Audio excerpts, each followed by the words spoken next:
it's Lauren here. So today I want to talk to you about Cakrasana or backward roll, and this is one of the transitions that we do within the Ashtanga Yoga series. It first comes up in primary series about 3/4 of the way through when we're doing Supta Padangusthasana, and it comes up in all of the sequences when we end an asana lying on our back. Okay, so one of the things with this asana is that it brings up quite a lot of fear. People are worried often about hurting their neck, and it's really important that we get the correct technique when we try this transition. So that's what I want to talk you through today.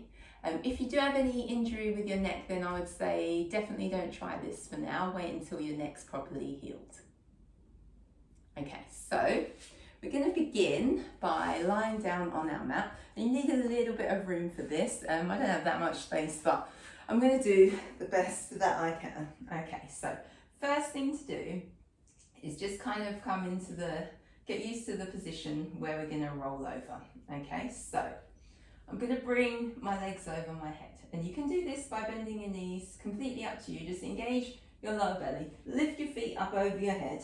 You can support yourself with your hands and come into kind of a halasana position, except you're gonna, instead of pointing your toes, you're gonna be on the bottom of your toes, okay? So from here, you can take your hands back.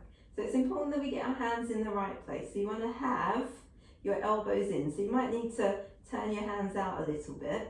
So you have your elbows in and your palms fully flat on the floor. What you don't wanna do is something like this, where your elbows are sticking out to the side and the palms of your hands aren't flat, because you're not going to be able to then use your hands to roll you over.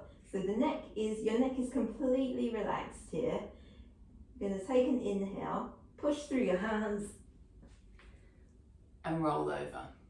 Okay, so that's the first way that you can do it, and that's a good way to start if you're just getting used to learning this asana.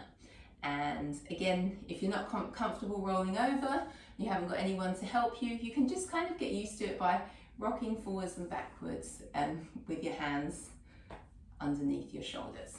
Okay, so that's the first way of doing it.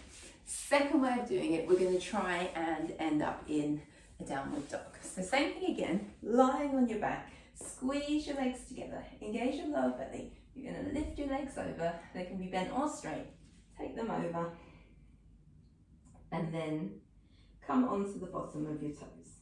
So from here, get your hands in the right place again, and you're going to inhale, neck relaxed, press through your arms and come into downward dog, okay? And you might need to move your feet a little bit back on the mat. So I'll just show that again so that you can see that. So lying down, squeeze your legs together, take your legs over, and then slide your feet back a little bit so that you've got space to come into your downward facing dog.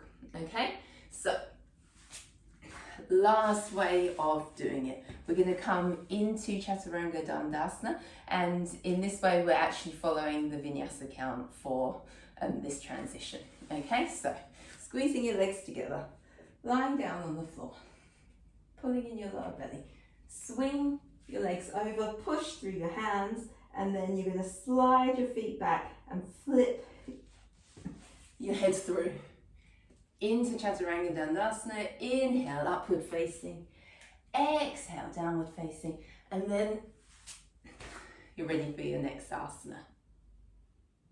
So I hope you found that video helpful. If you have any questions, please leave them in the comments below, and be sure to let me know how you found it.